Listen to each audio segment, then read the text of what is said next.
శాంతియుత సమాజ స్థాపన కోసం సన్మార్గ జీవితాన్ని మానవ జాతికి తెలియజేయడం కోసం తన రక్తాన్ని చిందించిన ఆదర్శప్రాయుడు యేసుక్రీస్తు అని అటువంటి మహానీయుని యొక్క జీవితాన్ని స్ఫూర్తిగా తీసుకొని ఆయన అడుగుజాడల్లో నేటి యువకులందరూ ముందుకు సాగాలని మండల కేంద్రమైన కిర్లంపూడి ఇమ్మానియేల్ ప్రార్థన మందిరం సంఘ కాపరి మూరా పీటర్ వివరించారు. ఇమ్మానియేల్ ప్రార్థన మందిరం ఆధ్వర్యంలో మండల కేంద్రంలో కిర్లంపూడిలో గుడ్ ఫ్రైడే వేడుకలు ఘనంగా నిర్వహించారు. గుడ్ ఫ్రైడే వేడుకలను పురస్కరించుకుని సంఘస్థులు విశ్వాసులతో కలిసి క్రీస్తు గీతాలాపనలతో గ్రామ పురవీధుల గుండా భారీ ఊరేగింపు నిర్వహించారు.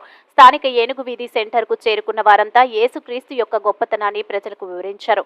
ఈ సందర్భంగా సంఘ కాపరైన రెవరెండ్ ఎం పీటర్ మాట్లాడుతూ క్రీస్తు సందేశం విశ్వ మానవాళికి ఆచరణీయమన్నారు. ఈ కార్యక్రమంలో వివిధ సంఘ కాపరులు స్టీవెన్ పులుగురాజు, సంఘ పెద్దలు ముఠా చంటిబాబు, మురా సహోదేవుడు, అధిక సంఖ్యలో క్రైస్తవ భక్తులు పాల్గొన్నారు. దేశమంతా వెళ్ళాలని సహాయం చేయమని ఇదిగోనైనా మరి కలవల సిలువలో యాగమై యజ్ఞమై గుడ్ ఫ్రైడే ప్రపంచమంతా, మా రాష్ట్రము మా భారతదేశమే కాదు ప్రపంచమంతా ఈ గుడ్ ఫ్రైడే నాయన ఇమ్మానియేలు ప్రార్థన మందిరం సంఘ విశ్వాసుల ద్వారా, ఇదిగోనైనా పేట్రయ్య గారి ద్వారా, ఇదిగో రాజు గారి ద్వారా, ఏలూరు వారి ద్వారా ఈ కార్యక్రమాన్ని మీ మీడియా మిత్రులు శ్రేయాభిలాసుల ద్వారా మరి రాష్ట్రమంతా వ్యాప్తి చెందడానికి సహాయం చేయమని అంతటా అందరూ కూడా మరి మా కిల్లంపూడి గ్రామంలో ప్రతి వారిని, ప్రతి అన్న, ప్రతి తమ్ముడు, ప్రతి చెల్లి, ప్రతి వ్రాయబడి ఉంది. కనుక పరమాత్ముడైన దేవుడు శరీర రూపముగా యేసుక్రీస్తు లోకానికి వచ్చి మనందరి పాపములను బట్టి ఆయన తన పరిశుద్ధమైన పవిత్రమైన రక్తాన్ని మన పాపములకు పరిహారముగా ఆయన చెల్లించినందువలన యేసుక్రీస్తు వారి యొద్దకు వచ్చి తమ పాపములను ఒప్పుకొని విడిచిపెట్టిన వారందరికీ పాప క్షమాపణను ఉచితంగా ఆయన ఇవ్వడానికి సిద్ధంగా ఉన్నారు. కనుక ఈ యొక్క గొప్ప అవకాశాన్ని మీరందరూ ప్రతి ఒక్కరూ సర్వ లోకము సద్వినియోగము చేసుకోవాలని మిమ్మల్ని అందరినీ ప్రేమతో మీకు మనవి చేసుకుంటూ ఉన్నాము. మరి మన యొక్క పాప భారమును, పాప రుణమును శిలువ మీద ఆయన కొట్టివేసి ఆ అప్పును, పాపమనే రుణాన్ని ఆయన తీర్చివేసి ఉన్నాడు. కనుక నీ పాపము, నీ పాప రుణము తీరిపోవాలంటే ఈరోజు యేసయ్య దగ్గర రావాలి. జగపతనగరం గ్రామ పంచాయతీ మా ప్రజలైనటువంటి మీ అందరికీ కూడా గుడ్ ఫ్రైడే శుభాకాంక్షలు తెలియజేస్తున్నాం. ఈ సమయంలో ప్రత్యేకంగా మీడియా వారికి కూడా గుడ్ ఫ్రైడే శుభాకాంక్షలు తెలియజేస్తున్నాం.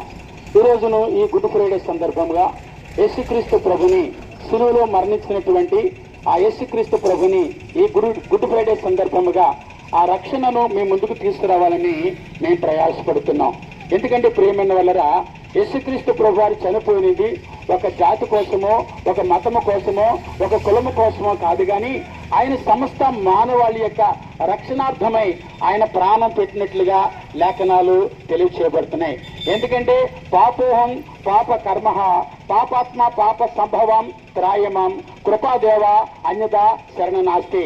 అంటే పాపము పోవాలంటే మనము దేవుని దగ్గరికి రావాలి. మన పాపం పోవాలంటే దేవుని దగ్గర మన పాపములు ఒప్పుకోవాలి. అటువంటి పాపములు ఒప్పుకున్నప్పుడే మనకి క్షమాగుణం కలుగుతుందని అక్కడ వేదాలలో మనకి తెలియజేయబడుతున్నాయి. అంత మాత్రమే కాదు, మరి జన్మను జాయితే శూద్ర అలాగని కర్మిని జాయితే ద్విజ అనగా జన్మ పాపము, కర్మ పాపము అది పోవాలంటే అది యేసుక్రీస్తు శిలువ రక్తములో తప్ప వేరొక రక్తములో ఆ పాపము కడగబడదని వేదాలు చెప్పబడుతున్నాయి. ప్రేమైన వల్లరా, ఎందుకంటే మానవుని పాపము మనల్ని వేధిస్తుంది, మానవుని పాపము మనల్ని బలహీనపరుస్తుంది, మానవుని యొక్క పాపము నరకములోనికి అగ్నిలోనికి తీసుకుని వెళుతుంది. అటువంటి మానవులను నరకములోనికి అగ్నిలోనికి వెళ్లకుండా తప్పించడానికి, ఆ అగ్నిలోనికి వెళ్లకుండా మానవుని రక్షించడానికి ఇదిగో దేవాది దేవుడు అనగా దైవ కుమారుడిగా మానవుడిగా ఒక కన్య గర్భమున ఆయన లోకానికి జన్మించాడు. ఎందుకంటే ప్రేమైన వల్లరా ఆయన పాపములు శిలువ మ్రాని మీద మోసునని వాక్యము చెబుతుంది.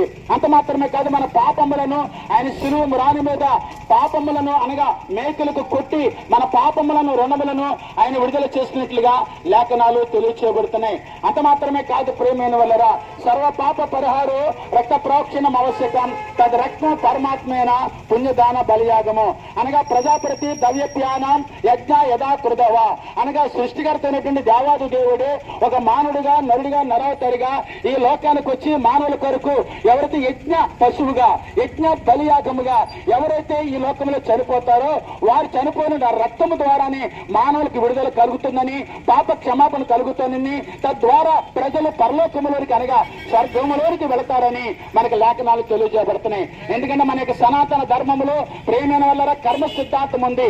కర్మ సిద్ధాంతం అంటే